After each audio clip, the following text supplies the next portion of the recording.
यदि आप हमारे चैनल पर नए हैं तो चैनल को लाइक, सब्सक्राइब जरूर करें ताकि सबसे पहले नए वीडियो पोस्ट की जानकारी, बेल नोटिफिकेशन आपको मिल सके। आइए वीडियो देखना शुरू करते हैं।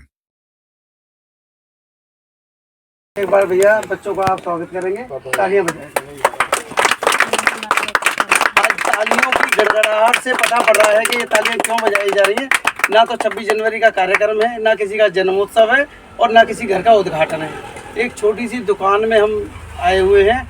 जो आयोजन है रितेश गुप्ता जी के दोनों बच्चों का, और बच्चे हैं बहुत ही काबिल, बहुत ही समझदार। ये हमारी बेटी है, क्या नाम है? नेहा गुप्ता। ये MNS डॉक्टर सिलेक्ट हुई हैं आर्मी के अंदर। अब ये लेफ्टिनेंट नेहा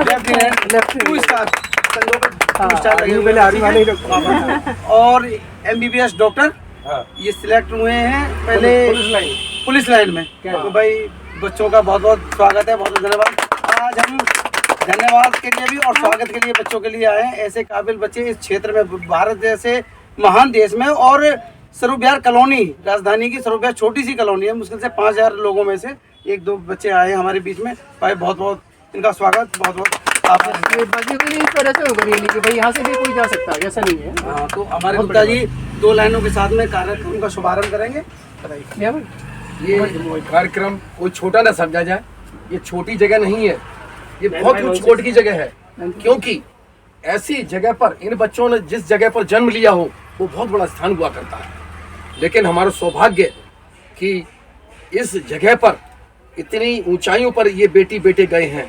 ये कार्यक्रम ये जन सेवा समिति के अध्यक्ष श्री मदन जी के संयोजन में हो रहा है। और वैसे तो माता पिता इसके संयोजक होते हैं।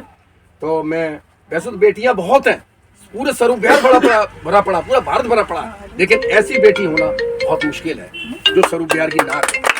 और इसी पर इन पंक्तियों ने जन्म लिया है।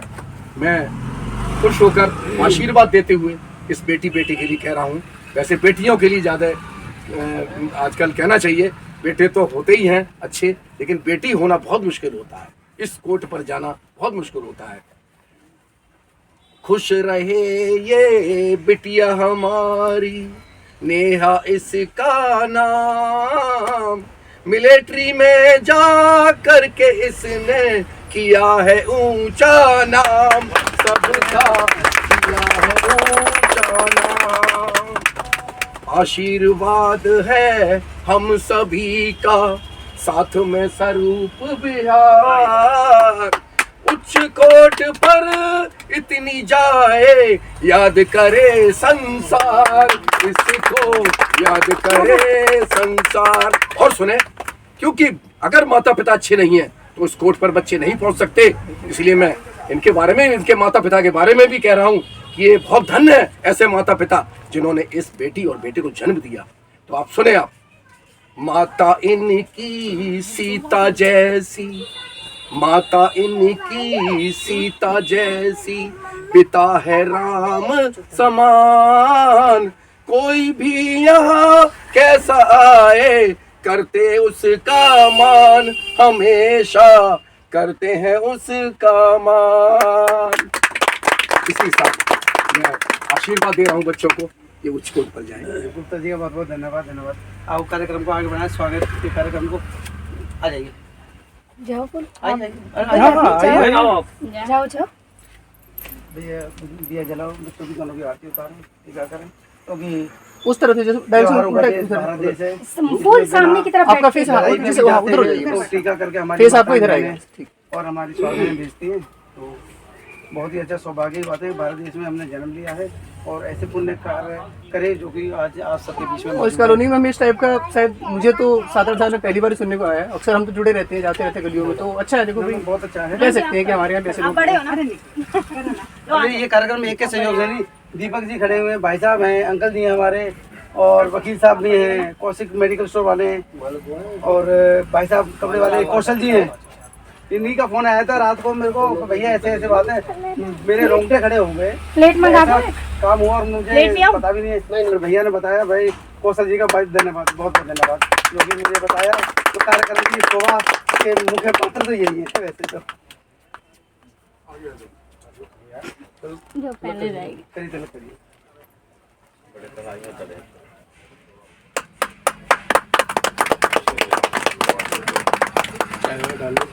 डाल दो।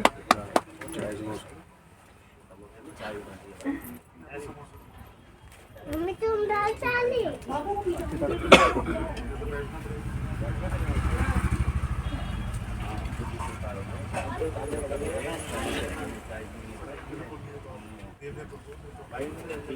आई कांगे फूल और ये तो सामान भैया वही बुला है, रहे हैं, चलो आ भाई 20-50 लोगों के उसमें ट्रक में अगर हमें लग गया कि आप लोगों को रिप्रेजेंट करना था इस फायर के लिए, तो मम्मी हम को बुलाएं? किसी बड़े कार्यक्रम में भी मम्मी मैं भैया को और बुला सकते हैं कि भाई बिल्कुल देखिए। बेटी आपकी है। और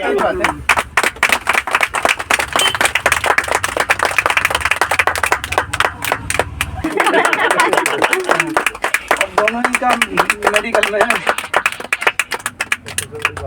महेंद्र भाई साहब आइए। भैया भैया अच्छा अच्छा जूते अंकल जी बस आ जाओ आइए ना आइए।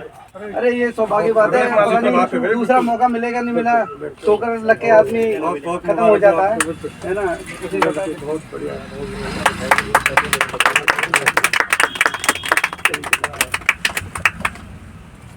इधर देखिए पीछे पीछे हाँ, ठीक। अब बहन को खिलाइए, बहन को खिला दिया। तो तिरंगा ठीक है रवि?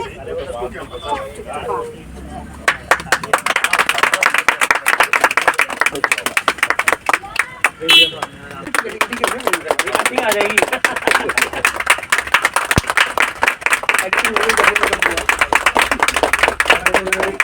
बहुत बढ़िया रहे। को सर्विस देनी है, कहीं ना कहीं पब्लिक इंटरेक्शन भी होगा। आपका तो खर्च ज़्यादा ही होगा, कुछ लोगों का कम होगा, आपका बहुत ज़्यादा होगा, आपको थोड़ा कम होगा। लेकिन हर जगह ना हमें उसी को याद रखना है कि हम कभी उस गए हों और हमारे साथ ठीक ना हुआ हो। मान लो कहीं पर्ची कटवाने गए हो और वहाँ भद्र व्यवहार हुआ हो, होता है कई बार भाई, 100 लोगों में से नहीं पता होता। भाई एक एग्जाम्पल सेट करना है कि जो मेरे साथ हुआ मैं किसी और के साथ नहीं होने दूंगा मेरे लेवल पे। बाकी तो खैर बहुत बड़ी दुनिया है, आप जैसे सैकड़ों लोग हैं जो सेवा दे रहे हैं, तो एक एक बंदा कोशिश करे तो अच्छा हो सकता है। मैं चाहता हूँ कि देखो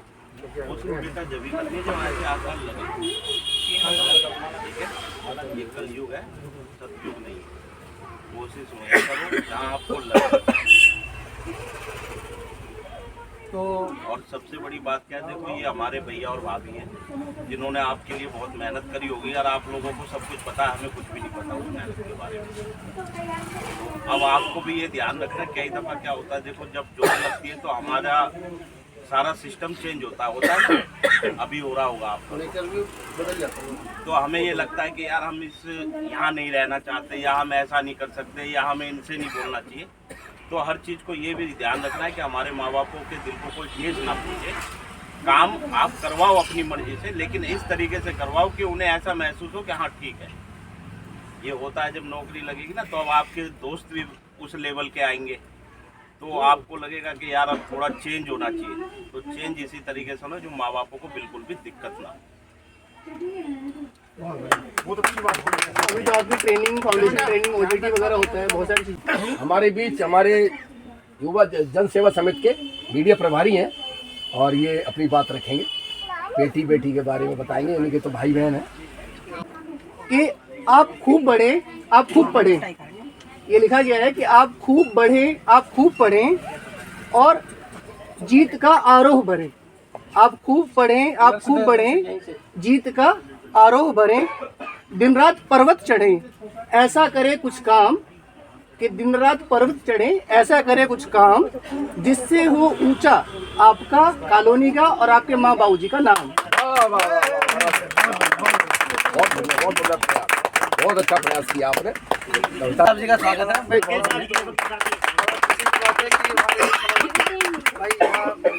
एक छोटी सी कॉलोनी में मतलब करके बच्चा हमारा डॉक्टर बना है और हमारी बेटी जो है बेटी में ये, तो इससे बड़ा मतलब खुशी है। और सबसे बड़ी खुशी तो मैं मतलब माँ बाप की बहुत बड़ी वो देता हूँ कि पूरा श्रेय जो है टाइम से मतलब बच्चों को टाइम टू टाइम, मतलब हम तो देखते हैं ना सामने, माँ बाप की वजह से बच्चा अच्छे होते तभी लास्ट में हम गुप्ता जी से और मैडम जी से भी सुनना चाहेंगे भाई। इधर बच्चों, आपको हाथ जोड़ के मैं धन्यवाद करता हूँ रुपया जैसे और समिति की वजह से। और जो भी सीखा है ना हमने मदन भैया से सीखा है और रवि जी से सीखा है, अंकल जी से सीखा है। देखो मेरी उम्र है और उम्र से ज़्यादा मैं डिपार्टमेंट में रहा हूँ, इतनी उम्र नहीं जितनी डिपार्टमेंट में रहा हूँ और आज भी है। और मैं सस्पेंडेड ये भी बता दूँगा यार, क्योंकि जो आदमी ईमानदारी से काम करता है ना वो हर जगह से लताड़ा जाता है। और मैं ऐसे पदों पर रहा हूँ कि शायद जितना पैसा मैं कमा सकता था पूरी कॉलोनी को खरीद लूँ। गवर्नमेंट में ऐसे डिपार्टमेंट है, हमारे भाई हैं, हमारे वकील साहब हैं, एडीएमसी वाले भैया हैं, उनको पता है कि डिपार्टमेंट में पैसे की कोई कमी नहीं है। लेकिन मैंने निस्वार्थ भाव से सेवा करी और आज भी करता हूँ, भैया के माध्यम से हम करते हैं। तो पहले भैया ने बताया कि बिल्कुल कलयुग चल रहा है, लेकिन उन लोगों में अच्छे और बुरों में अंतर आपको सीखना है। और आप कब सीखोगे? जैसे जैसे आप प्रोग्रेस करोगे, काम करोगे ना, तो बहुत कुछ सीखोगे। देखोगे कि कौन जरूरतमंद है और कोई चटनी किसे चाहिए? चटनी किसे चाहिए? कोशिश करना है ये पहले देखना, चटनी समझना और अंतर निकाल के लोगों की सेवा जरूर करना, मैं तो यही कहूँगा। और कई बार ना हमें कच्चा लालच बहुत मिलता है, और जगह मिलता है कच्चा लालच। चटनी और सबसे बड़ी उपलब्धि आपके माता पिता की, आपको पढ़ाया लिखाया, इस लायक बनाया। तो आप ना ये सोचना कि हम सरकारी नहीं लगे, अगर हमने गलती करी तो हम कल घर बैठ जाएंगे, क्योंकि जैसे भी शिक्षित व्यक्ति कोई है सामने वाले को कम नहीं आंकना। आपको पता होगा इस बारे में। मैं मिलिट्री के डिपार्टमेंट में रहा हूँ, मैं देश हॉस्पिटल में रहा हूँ, मैं तो बता रहा हूँ मेरी उम्र से ज़्यादा मैं डिपार्टमेंट में रहा हूँ, है ना। और इंडिया में मेरे ख्याल से मैं सिर्फ कलकत्ता 3 दिन के लिए गया हूँ, ये तो ऑल ओवर स्टेट सारे घूमे। इलेक्शन कमीशन में भी रहा हूँ, तो इसलिए मैं तो सारे गया हूँ। पता क्या करते हैं अधिकारी? ये सोचते हैं कि सामने वाला मेरा नौकर काम नहीं करता। डॉक्टर सोचता है यार सरकारी हॉस्पिटल में तो आया, मैं ही तो सरकारी हूँ, इसको छोड़ना, आज ही 2 दवाइयाँ लिखी बताओ जी। तो भैया जैसे सीएचएस में लगे हैं, सीएचएस में बहुत से डॉक्टर हैं, हमारे साथ जीता जाकर उदाहरण है कि दवाइयाँ जो भी लिखा है उस तरीके से काम करना, क्योंकि भैया ध्यान नहीं देना कैसे कुछ से लेकर आगे तक और आगे से लेकर पीछे कैसे कैसे आपने संघर्ष करा और यहाँ तक आने पर किन किन कठिनाइयों का और किन किन आनंदों के कारण आप यहाँ पर आए और आप अपनी इसे फुल स्टॉप आपका कहाँ पर लगा, तो सारी चीज़ें एक बार बताने की चर्चा करें, क्योंकि सारे बैठे हैं, भी छोटे छोटे बच्चे हैं, आप उदाहरण हैं इस चीज़ के लिए, आपसे सीखेंगे, ये अपने परिवार में बताएंगे, परिवार में बताएंगे, तो शायद आपके उदाहरण जैसे 2 और 4 और 6 इतनी मेहनत करके यहाँ पर आए भैया, तो जानना चाहते हैं ऐसा तो नहीं है, खाना बन चला गया, बहुत मेहनत करी होगी, वो भी मिलिट्री जैसे डिपार्टमेंट में जाएंगे, तो बता दें।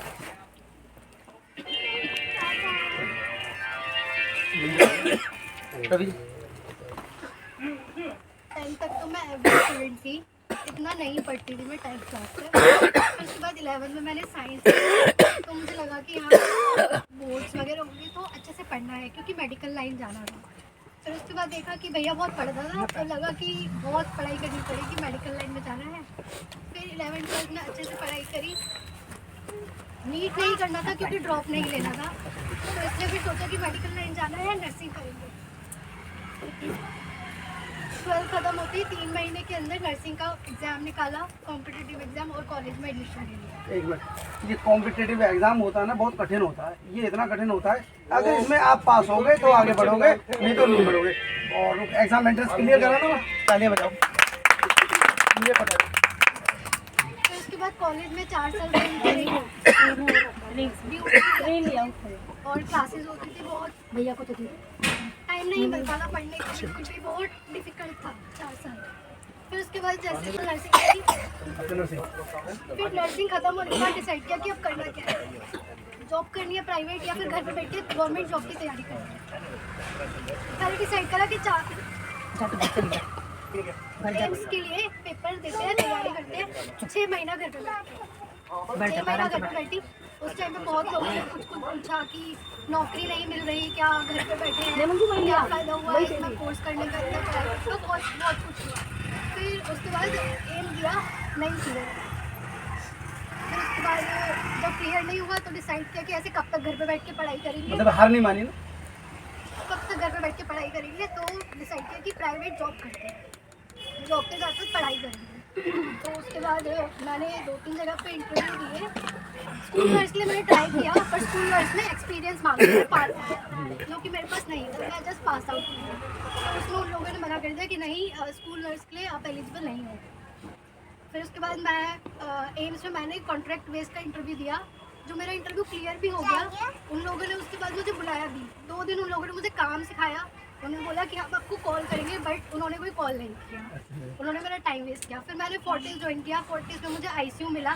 मैं 1 हफ्ते फोर्टिस गई, मुझे वहाँ पे एनवायरनमेंट अच्छा नहीं लगा, वहाँ का बहुत डिफिकल्ट था वहाँ का एनवायरनमेंट, और मैं अपने लिए टाइम नहीं निकाल पाई थी। तो मैंने वहाँ से फिर मैं मैक्स शालीमार बात की, तो मैंने वहाँ पे ज्वाइन किया। मैंने वहाँ पे मेरी वार्ड में ड्यूटी लगती थी, तो मॉर्निंग इवनिंग नाइट मैं ड्यूटी के साथ पढ़ाई करती थी।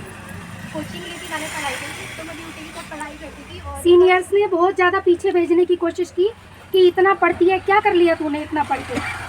कई बार होता है डिमोटिवेट भी करते हैं। बोलते थे वो लोग कि इतना क्या कर रही है, क्यों इतना ड्यूटी के बाद पढ़ती रहती है, घूमने जाइए, कर वो कर, क्या फ़ायदा, कुछ नहीं होने वाला, और जनरल की नहीं लगती है, ये सब ऐसे ही बोलते थे।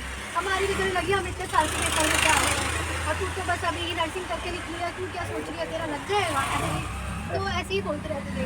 फिर इन लोगों ने जो सीनियर्स थे उन्होंने भी डिमोटिवेट करने के लिए डबल ड्यूटी लगानी स्टार्ट की, 12 घंटे की ड्यूटी।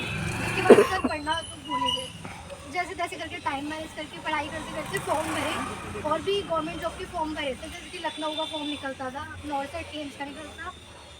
फिर एक दिन आर्मी का फॉर्म निकला, तो मुझे नहीं पता था कि ऐसे सिविल ट्रेंड जो होते हैं, जिन्होंने सिविल से नर्सिंग की होती है, वो भी आर्मी में जा सकते हैं।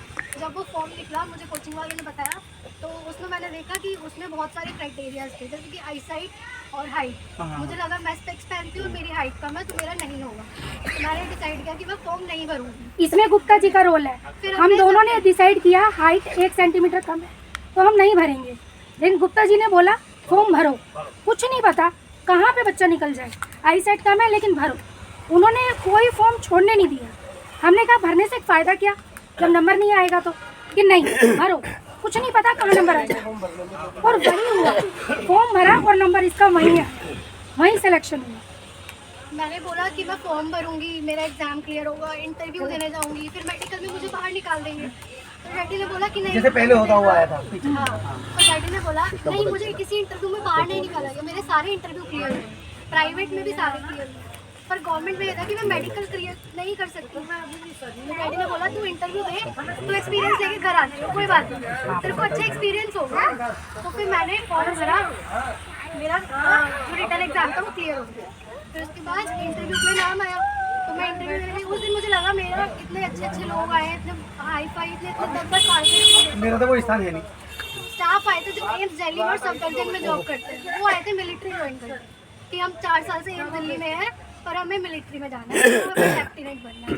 तो फिर मैं ऐसे कि यहाँ तो बहुत एक्सपीरियंस लोग हैं, तो मैंने इंटरव्यू दिया, मेरा इंटरव्यू भी हो गया। फिर नेक्स्ट डे बोला कि मेडिकल है, मैंने कहा आपको मेडिकल में कुछ नहीं होने वाला, मुझे पता है। पर पता नहीं कैसे मेडिकल में मैं सारी चीज़ों में मेरा क्लियर हो गया। आई साइट मेरी मतलब उतनी लिमिट थी मेरी आई साइट की जिसमें वो लोग क्लियर करते हैं, और हाइट में उन लोगों ने हाइट का थोड़ा 1-2 सेंटीमीटर कम था, तो उसमें हाइट में बॉडी मास इंडेक्स होता है कि जितनी हाइट है उतना वेट होना चाहिए, तो अगर वो बैलेंस है तो तुम क्लियर कर सकते हो। मेरा बैलेंस था सब कुछ, तो मेरा मेडिकल भी फिर क्लियर हुआ। उसके बाद फिर मेरा मिलिट्री, उसके बाद भी मैरी टाइम मैंने, मेरा मेडिकल क्लियर हुआ था अप्रैल में, 2 अप्रैल को मेरा मेडिकल क्लियर हो गया था। फिर हमें लगा कि हाँ हमारी नौकरी तो पक्की है, लग गई अब तो, पर हम तब बहुत खुश थे कि हाँ हमारी नौकरी लग गई है। पर उसके बाद भी मेरिट आई, 3 मेरिट आई, मैंने इतने महीने इंतज़ार किया, मेरा 3 मेरिट में 2 मेरिट में मेरा नाम नहीं आया, 3 महीने बाद मेरिट आई थी। फिर लास्ट में जाके सितंबर में मेरा एक मेरिट आई, उसमें मेरा नाम आया।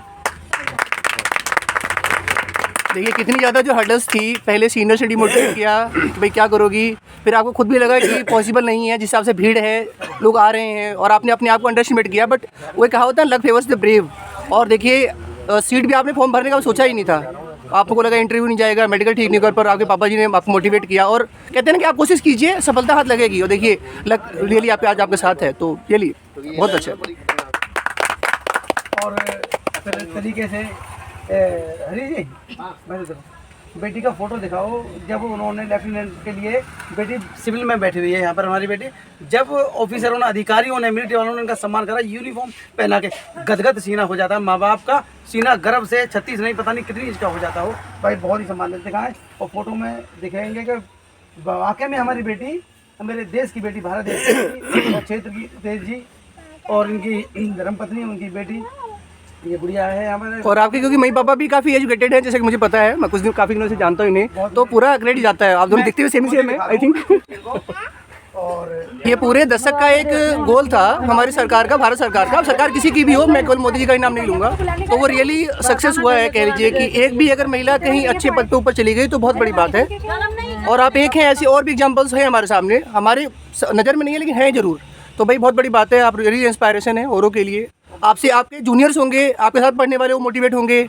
आप अगर साथ वाले मुझसे पूछ रहे हैं कौन सा फॉर्म भरा, कब निकलेगा, बिल्कुल, बिल्कुल, कैसे बिल्कुल। करना है, मुझे बताओ, मैं भी तैयारी बिल्कुल मैं बिल्कुल, ये समझ नहीं पा रहा हूँ। आप कोचिंग देते होंगे, आपके स्टूडेंट पूछेंगे और एक आप रियली वे उनके लिए पाथ बना सकते हैं। रवि जी, जी हम सर। समझ नहीं, पिता का भी बहुत धन्यवाद है। आप देख लो सारे के सारे हमारी बेटी के कंधों पे वर्दी आ चुकी है, और हम कहेंगे कि अब हमारे सैन्य बल में और हमारे भारत देश में एक और सिपाही तैनात हो गया हमारी रक्षा के लिए।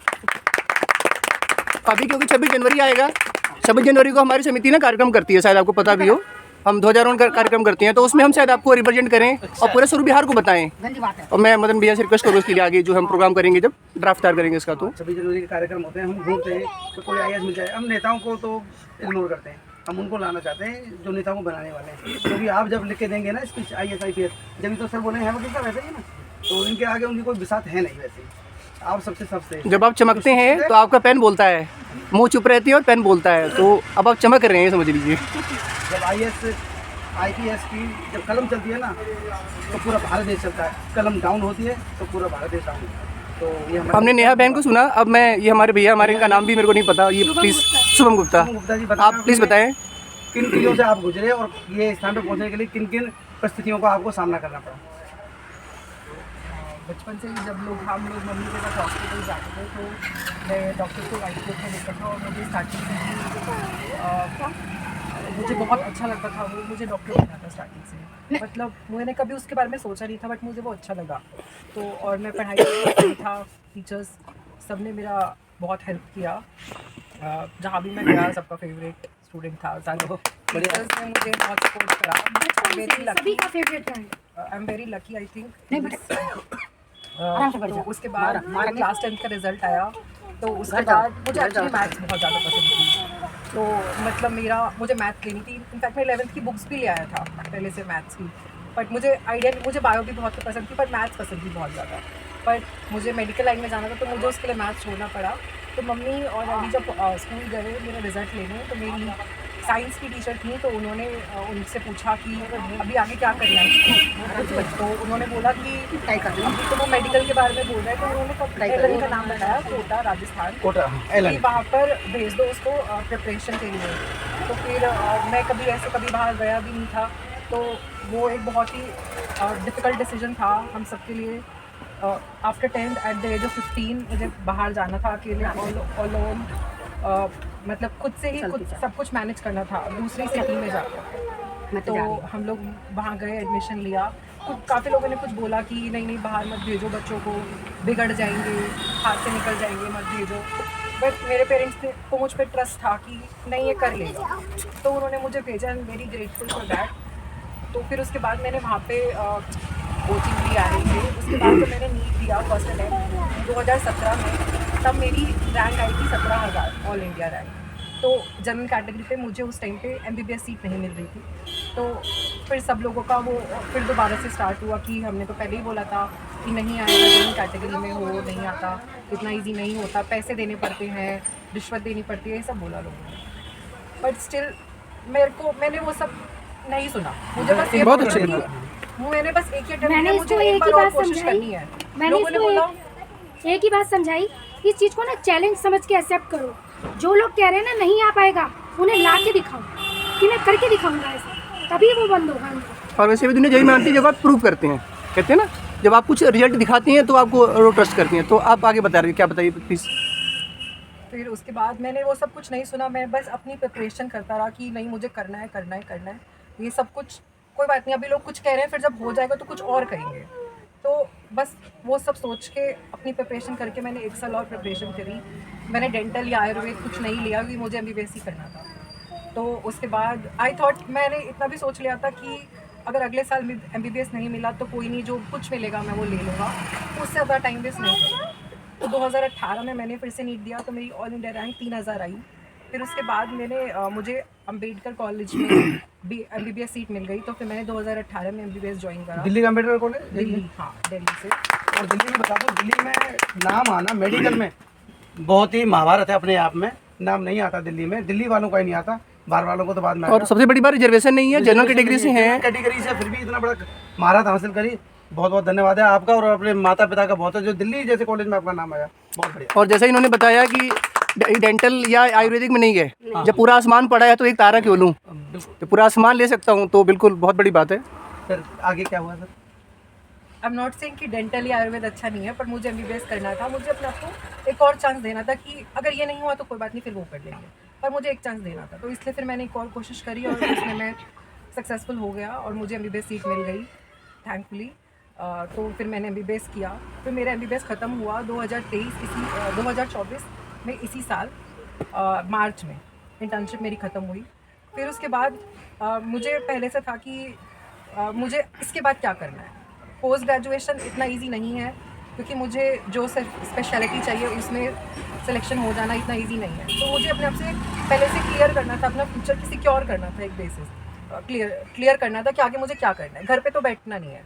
तो इसलिए पहले मैंने इंटर्नशिप में ही ड्यूटीज़ के साथ साथ UPSC CMS combined medical services का एग्ज़ाम होता है, मैंने as a for medical officer post मैंने वो दिया था इंटर्नशिप में ही। तो ड्यूटीज़ के साथ साथ मुझे तो उम्मीद भी नहीं थी कि वो हो जाएगा। मुझे वो 2 महीने फॉर्म निकलने से पहले पता चला कि ऐसा कोई एग्ज़ाम होता है जो as a medical officer exam होता है। तो मैंने वो दे दिया, बस फॉर्म फिल कर दिया। मैंने उसकी कोई प्रिपरेशन नहीं की थी, बिकॉज ड्यूटीज़ इतनी ज़्यादा हेक्टिक होती थी कि पढ़ने का टाइम नहीं मिलता था। जो भी फाइनल ईयर तक पढ़ा था वही सब कुछ बेसिक्स जो भी थे वो क्लियर थे। तो फिर उसमें उसी के बेसिस पे मैंने, और जो थोड़ा बहुत याद था उसी के बेसिस पे मैंने UPSC CMS दिया। पहले मेरा MCQ एग्ज़ाम क्लियर हो गया, मुझे यकीन नहीं हुआ कि कैसे क्लियर हो गया। MCQ एग्ज़ाम वो क्लियर हो गया, तो मैं इंटरव्यू के लिए शॉर्ट लिस्ट हो गया। फिर मुझे लगा कि यार इंटरव्यू में कैसे आ गया। फिर उसके बाद जब इंटरव्यू हुआ, तो इंटरव्यू वाले दिन जब मैं जा रहा था इंटरव्यू देने, तो फिर मैंने बोला क्या ही करना है, रहने देते हैं। मैंने तो ऐसे ही दे दिया था, कोई ज़रूरत नहीं लग रही मुझे, रहने देते हैं, इंटरव्यू नहीं दे रहा मैं। तो फिर मेरे पेरेंट्स ने बोला कि नहीं, जब क्लियर हुआ है तो इंटरव्यू भी देने जाए, एक अच्छा एक्सपीरियंस होगा तेरे लिए। तो फिर मैं गया इंटरव्यू देने। इंटरव्यू का जो पैनल था बहुत ही अच्छा पैनल था। उन सब ने जो भी क्वेश्चन पूछे मैंने अच्छे से आंसर किया और मेरा इंटरव्यू काफ़ी अच्छा हुआ। मुझे अच्छा लगा कि इंटरव्यू अच्छा गया मेरा। मुझे लगता था कि हाँ अच्छा गया है, उस बेसिस पे कुछ हो सकता है। फिर जब रिजल्ट आया तो उसमें मेरा नाम था। इवन मेरे पेरेंट्स घर पे नहीं थे उस टाइम पे, वो गए हुए थे मेरे मामा के यहाँ पे। तो जब रिजल्ट आया तो मैं घर पे अकेला था, पर मुझसे इतना वेट नहीं हुआ कि वो घर पे आ जाओ तब मैं उनको बताऊँ। तो मैंने उनको कॉल करा, उनके पास एक्चुअली उनको आवाज़ नहीं आ रही थी फ़ोन की रिंगटोन की, बिकॉज वहाँ पर शोर हो रहा था। तो फिर मैंने कैसे करके उनसे अरेंज किया कि नहीं आप बात कराओ मेरे पेरेंट्स। तो उनको मैंने इतनी उत्तेजना हो गई कि मैं बताऊँ कि मेरा भी नाम सिलेक्शन लिस्ट में आ गया। और मेरे बताने से पहले ही मम्मी को पता चल गया कि सिलेक्शन हो गया। मतलब मम्मी को पहले पता चल जाता है सब कुछ। तो वो था। फिर उसके बाद मैंने ज्वाइन करा, मेरी ज्वाइनिंग आई, फिर मैंने यहाँ पे ज्वाइन कर लिया as a medical officer. And आगे मैं PG करना चाहता हूँ और उसकी प्रिपरेशन कर रहा हूँ।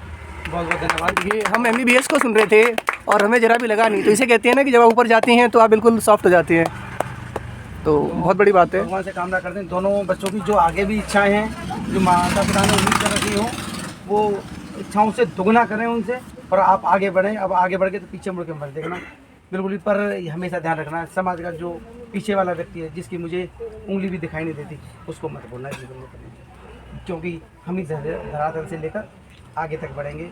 कि मैं शुरू से ही ऐसा था, ऐसा ना हो, क्योंकि परिस्थितियाँ आती हैं जीवन में। क्योंकि वो पथ क्या, प्रतिज्ञा क्या, जिसमें बिखरे शूल ना हो, वो मानव धैर्य परीक्षा क्या, जब परिस्थितियाँ प्रतिकूल ना हो। तो आएंगी जाएंगी कोई बात नहीं, पर हम डटे रहेंगे, मेहनत करेंगे, सफलताओं को, इस भारत देश का नाम ऊंचाइयों पर पहुंचाएंगे। सफलता का आनंद ही तभी आता है जब कठिनाइयों से निकल के चलो। बिल्कुल, कठिनाइयाँ बहुत हैं पर हार नहीं माननी, आगे बढ़ना है, कुछ नहीं सोचना कुछ भी। और कुछ भी इतनी दिक्कत होती है, माता पिता कभी गलत कदम मत उठाना। माता पिता बैठे हैं, भैया बैठे हैं, वकील साहब बैठे हुए हैं, हम सब आपके ही हैं। आज आप आर्मी में तो हम समझते हैं सब हम आर्मी हैं, बिल्कुल।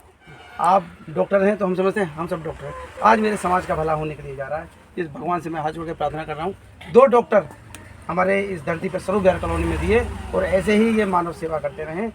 किसी भी प्रकार का कोई भी इन्हें हानि ना आए, इनके माता पिता से लेकर और इनके शरीर में कोई भी दुख ना आए, बस भगवान से यही प्रार्थना करता हूँ। आप हमेशा सुखी रहें, कोई भी दुख आपके जीवन में कमी हो। मानव सेवा करते हैं। धन्यवाद। देखिए आपकी सक्सेस स्टोरी से ना मेरे को लाइन याद आ गई और मैंने अभी गूगल किया है कि खुद ही को कर बुलंद इतना कि ये खुद ही को कर बुलंद इतना कि हर तकदीर से पहले खुदा बंदे से पूछे बता तेरी रजा क्या है।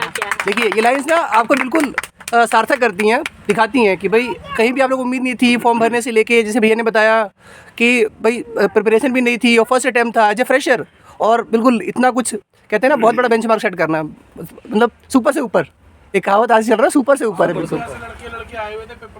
मैं गुप्ता जी से चाहूँगा कि प्लीज़ आप थोड़ा आगे आ जाएं, आप आगे आ जाएं, स्टूल लेके आ जाएं और आप बोले। हाँ नहीं मैं ये आप टेबल ले लीजिए, उससे बैठ जाएंगे, अच्छी फोटो आएगी, कोई बात नहीं। हाँ क्योंकि देखिए पैसा एक तरफ है, मैं भी जैसे 21 साल की उम्र में मैं लगा, ऐसे ऐसे माता पिता हैं जो भाई पैसा ना ब्रीफकेस में दे देंगे, लेकिन वो क्वालिटी कहाँ से आएगी। तो एक तो बच्चों की मेहनत जो मैं देख पा रही दोनों हमारे बच्चे नेहा और शुभम गुप्ता, तो अच्छी बात है। और दूसरे आप और हमारी मैडम जी जो पीछे बैठी हैं मेरी कैमरे में आएंगी, तो आप लोग सुनना चाहेंगे, खड़े हो जाएं। तो इन दोनों माता पिता को कैसा लग रहा है? थोड़ा अच्छा लग रहा है कि वाकई में बच्चों ने सीट हासिल कर ली है या कोई सपना है? ऐसा तो क्योंकि इनके पीछे जो है ना वो एक विश्वास देने वाले आप लोग हैं, इन्वेस्टमेंट आपका है, और कहते हैं ना कहाँ पैसा लगाना है ये पता होता है माँ बाप को। इन दोनों बच्चों के माता पिता आज हमारे बीच में हैं, तो बच्चों के साथ में कैसी मेहनत रही इनकी, कैसी नहीं रही, क्या क्या करा, तो आइए इनकी जवानी सुनते हैं। और आप खुद ही एजुकेटेड है इतना सारा, और आपने शायद आपको इंस्पायरेशन है, रियल इंस्पायरेशन है, पहले माँ बाप होती है एंड देन वो टीचर जब गए। तो आप लोग प्लीज़ कोई भी पहले बोलिए, मम्मी जी आप स्टार्ट कीजिए पहले। नहीं आप अभी बोलना सीख जाएंगे, अभी सिखाएंगे आप। बच्चे छोटे थे, पढ़ी लिखी थी, मैंने काफ़ी कोशिश की कि मैं जॉब करूँ या घर में कुछ काम करूँ, पर इसके डैडी ने कभी मुझे करने नहीं दिया। वो कहते थे पहले बच्चे, उनका करियर, उसके बाद बाकी सब कुछ, जिस चीज़ की ज़रूरत है मुझे बताओ, मैं अरेंज करूँगा।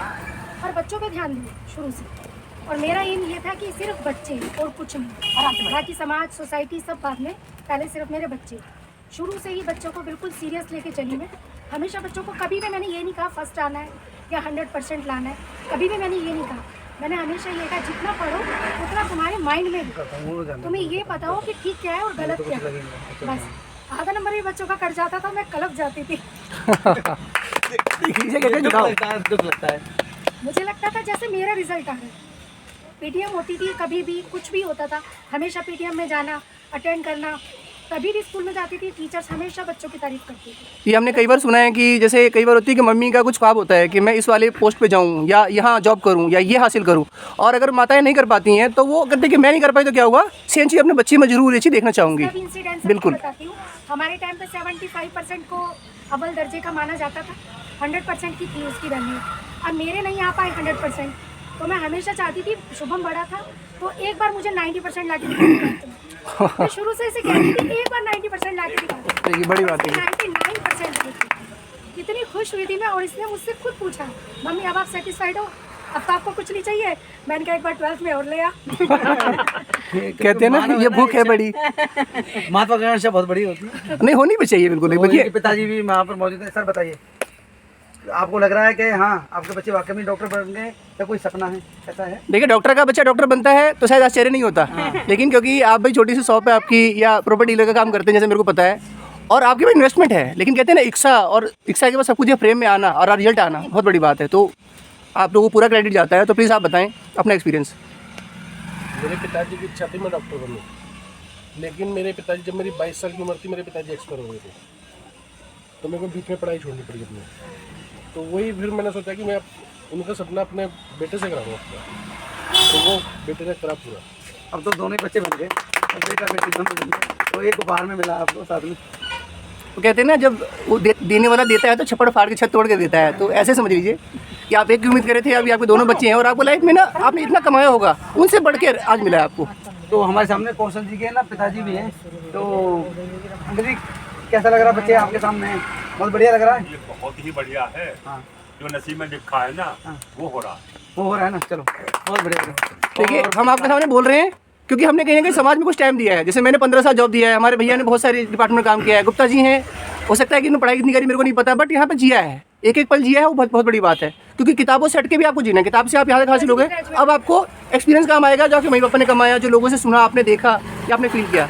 या अंकल जी हमारे यहाँ देखिए लगभग 60 साल के आसपास में है, तो बहुत बड़ी बात देखिए 65 पार है। 65 के पार है। देखिए आज मैं 66 अंडर लेके चल रहा था, तो ये सारी चीज़ें ना आपको सीखने को मिलेंगी कि एक्सपीरियंस ये बुक्स में कभी नहीं आ सकती, नेवर एवर। मेरी जो किताबी बातें हैं वो धरती पर लाने की कोशिश कर रहे हैं। तो हमारे पास में हमारे वो माता पिता बहुत खुशनसीब होते हैं जिसके ऐसे बच्चे होते हैं, पहली बात।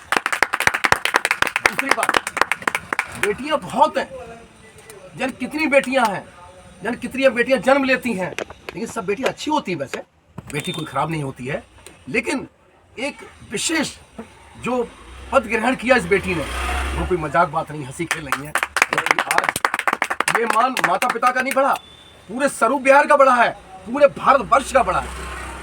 और मैं चाहूँगा कि ऐसी बेटियां और भी हो, जिससे हमारे मदन जी इस तरह के कार्यक्रम और करें, और ऐसा बेटा जो होनहार, और एक परिचय और दे दूं।